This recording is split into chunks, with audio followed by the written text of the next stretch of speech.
Amir bin Abdillah bin Jarrah al-Fihri al-Qurasy yang dikenal sebagai Abu Ubaidah bin Jarrah adalah salah satu sahabat Nabi Muhammad yang termasuk dalam Asyrah al-Mubasyarun Bil Jannah atau 10 sahabat yang dijamin masuk surga. Beliau dikenal sebagai pribadi yang jujur, amanah, dan pemberani. Kepribadiannya yang mulia membuat Rasulullah memberikan julukan istimewa yaitu Aminul Ummah atau penjaga amanah umat. Abu Ubaidah bin Jarrah berasal dari kabilah Bani Harits, salah satu cabang dari suku Quraisy. Abu Ubaidah masuk Islam di awal dakwah Rasulullah, melalui perantara Abu Bakar As-Siddiq. Ia termasuk dalam kelompok As-Sabiqunal Awwalun atau orang-orang pertama yang menerima Islam. Keteguhan hatinya untuk memeluk Islam membuatnya harus menghadapi berbagai tekanan dari kaum Quraisy, tetapi ia tetap teguh dalam keimanan. Abu Ubaidah adalah salah satu sahabat yang paling dicintai Rasulullah. Dalam sebuah hadis, Rasulullah bersabda, "Setiap umat memiliki seorang penjaga amanah, dan penjaga amanah umat ini adalah Abu Ubaidah bin Jarrah." Hadis riwayat Bukhari dan Muslim.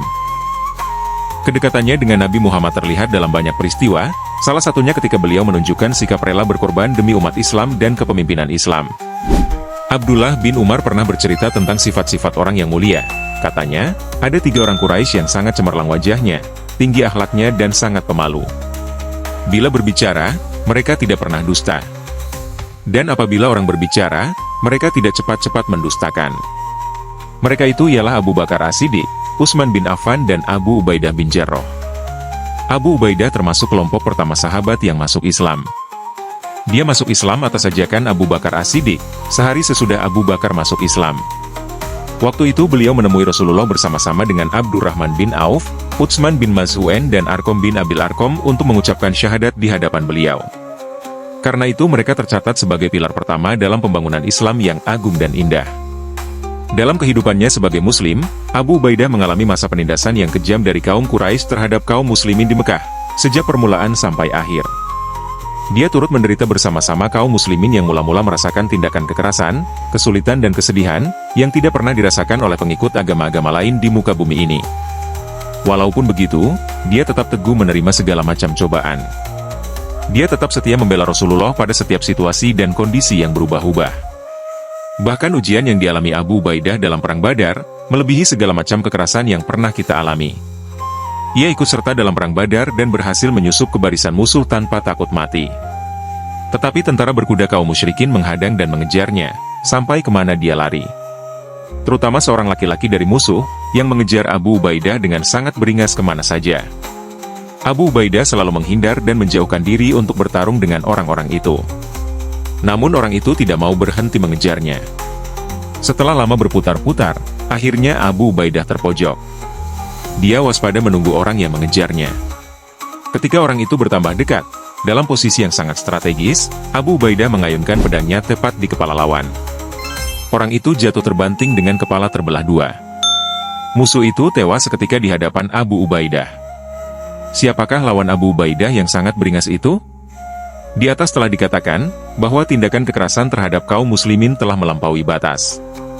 Mungkin siapapun akan heran bila mengetahui musuh yang tewas di tangan Abu Ubaidah itu tak lain ialah Abdullah bin Jarrah, ayah kandungnya sendiri. Abu Ubaidah tidak membunuh ayahnya tetapi membunuh kemusyrikan yang bersarang dalam pribadi ayahnya. Berkenaan dengan kasus Abu Ubaidah tersebut, Allah Ta'ala berfirman, "Kamu tidak akan mendapati suatu kaum yang beriman kepada Allah dan hari kiamat, saling berkasih sayang dengan orang-orang yang menentang Allah dan Rasul-Nya, sekalipun orang-orang itu bapak-bapak, atau anak-anak atau saudara-saudara ataupun keluarga mereka. Mereka itulah orang-orang yang telah Allah tanamkan keimanan dalam hati mereka dan menguatkan mereka dengan pertolongan yang datang darinya. Dan dimasukkannya mereka ke dalam surga yang mengalir di bawahnya sungai-sungai, mereka kekal di dalamnya.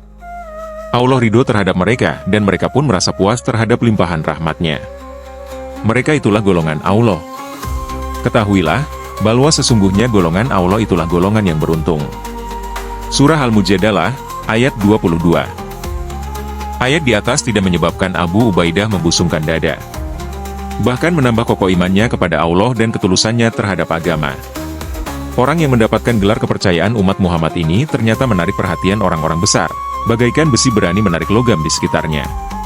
Pada suatu ketika para utusan kaum Nasrani datang menghadap Rasulullah, seraya berkata, "Ya Abu Qasim, kirimlah kepada kami seorang sahabat Anda yang pintar menjadi hakim tentang harta yang menyebabkan kami berselisih sesama kami. Kami senang menerima putusan yang ditetapkan kaum muslimin." Jawab Rasulullah, datanglah nanti sore, aku akan mengirimkan bersama kalian orang kuat yang terpercaya. Umar bin Khattab menuturkan, aku melaksanakan sholat zuhur lebih cepat dari biasa. Aku ingin tugas itu tidak diserahkan kepada orang lain, karena aku ingin mendapatkan gelar orang kuat yang terpercaya.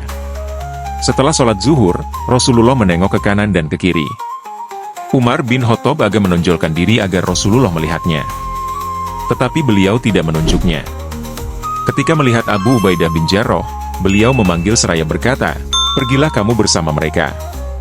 Adili dengan baik perkara yang mereka perselisihkan. Abu Ubaidah berangkat bersama para utusan Nasrani tersebut dengan menyandang gelar, orang kuat yang terpercaya. Abu Ubaidah bukanlah sekadar orang kepercayaan semata-mata. Dia juga seorang yang berani memikul kepercayaan yang dibebankan kepadanya. Keberaniannya itu ditunjukkan dalam berbagai peristiwa dan tugas yang dipikulkan kepadanya. Pada suatu hari, Rasulullah mengirim satu pasukan yang terdiri dari para sahabat untuk menghadang kabilah Quraisy. Beliau mengangkat Abu Ubaidah sebagai kepala pasukan, dan membekali mereka hanya dengan sekarung kurma. Tidak lebih dari itu. Karena itu Abu Ubaidah membagi-bagikan kepada para prajuritnya sehari sebuah kurma bagi setiap orang. Mereka mengulum kurma itu seperti menghisap gula-gula. Sesudah itu mereka minum. Setelah kurma habis sama sekali, mereka mencari daun habat, lalu mereka tumbuk halus untuk dijadikan makanan. Hanya dengan cara begitu, mereka bertahan hidup selama beberapa hari. Karena itu, ekspedisi tersebut dinamakan ekspedisi daun habat. Ketika kaum muslimin kalah dalam perang Uhud, kaum musyrikin bernafsu ingin membunuh Rasulullah. Waktu itu, Abu Ubaidah termasuk 10 orang yang selalu membentengi Rasulullah. Mereka mempertaruhkan dada ditembus panah kaum musyrikin, demi keselamatan Rasulullah. Ketika pertempuran telah usai, sebuah gigi Rasulullah ternyata patah, kening beliau luka, dan di pipi beliau tertancap 2 mata rantai baju besi beliau. Abu Bakar menghampiri Rasulullah hendak mencabut kedua mata rantai itu dari pipi beliau. Kata Abu Ubaidah, biarlah aku yang mencabutnya. Abu Bakar mempersilahkan Abu Ubaidah. Abu Ubaidah khawatir kalau Rasulullah kesakitan bila dicabutnya dengan tangan. Maka digigitnya mata rantai itu kuat-kuat dengan giginya lalu ditariknya. Setelah mata rantai itu tercabut, gigi Abu Ubaidah tanggal 1. Kemudian digigitnya lagi mata rantai yang sebuah lagi, gigi Abu Ubaidah pun tanggal sebuah lagi.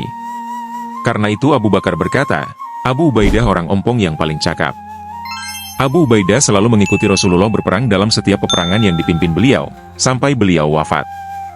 Dalam musyawarah pemilihan khalifah yang pertama atau Yaumut Sakifah, Umar bin Khattab mengulurkan tangannya kepada Abu Ubaidah seraya berkata, saya memilihmu dan bersumpah setia. Karena saya pernah mendengar Rasulullah bersabda, sesungguhnya tiap-tiap umat mempunyai orang kepercayaan. Orang yang paling dipercaya dari umat ini adalah Anda wahai Abu Ubaidah. Abu Ubaidah menjawab, saya tidak mau mendahului orang yang pernah disuruh Rasulullah untuk mengimami kita sholat, sewaktu beliau hidup. Walaupun sekarang beliau telah wafat, marilah kita imamkan juga beliau. Akhirnya mereka sepakat untuk memilih Abu Bakar menjadi khalifah pertama, sedangkan Abu Ubaidah diangkat menjadi penasihat dan pembantu utama khalifah. Setelah Abu Bakar meninggal, jabatan khalifah pindah ke tangan Umar bin Khattab Al-Faruq. Abu Ubaidah selalu dekat dengan Umar dan tidak pernah membangkang perintahnya, kecuali sekali. Peristiwa itu terjadi ketika Abu Ubaidah bin Jarrah memimpin tentara muslimin menaklukkan wilayah Syam atau Syria. Dia berhasil memperoleh kemenangan berturut-turut, sehingga seluruh wilayah Syam takluk di bawah kekuasaannya sejak dari tepi sungai Furat di sebelah timur sampai ke Asia Kecil di sebelah utara. Sementara itu, penduduk di negeri Syam terjangkit penyakit menular atau taun yang amat berbahaya, yang belum pernah terjadi sebelumnya, sehingga korban berjatuhan. Khalifah Umar datang dari Madinah, sengaja hendak menemui Abu Ubaidah. Tetapi Khalifah Umar tidak dapat masuk kota karena penyakit yang sedang mengganas itu. Lalu Umar menulis surat kepada Abu Ubaidah sebagai berikut. Aku ingin bertemu denganmu.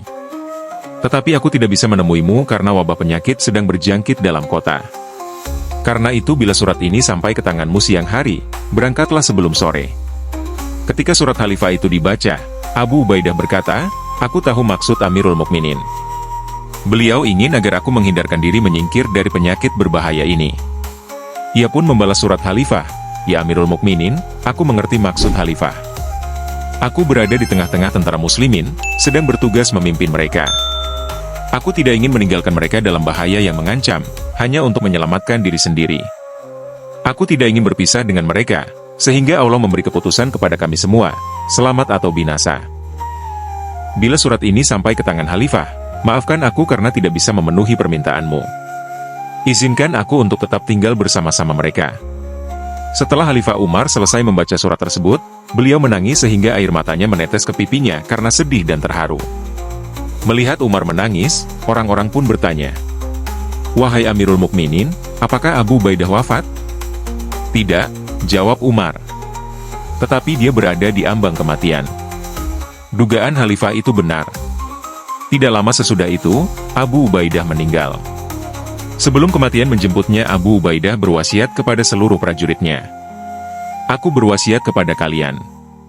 Jika wasiat ini kalian terima dan laksanakan, kalian tidak akan sesat dari jalan yang baik, dan senantiasa berada dalam bahagia. Tetaplah kalian menegakkan sholat, laksanakan puasa Ramadan, bayar sedekah, zakat, tunaikan ibadah haji dan umroh.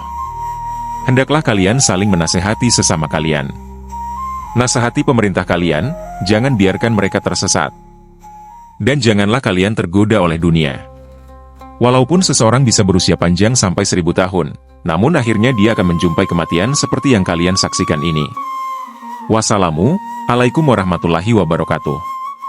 Kemudian dia menoleh kepada Muadz bin Jabal, "Hai Muadz, sekarang kamu menjadi imam." Tidak lama kemudian, ruhnya yang suci berangkat ke rahmatullah.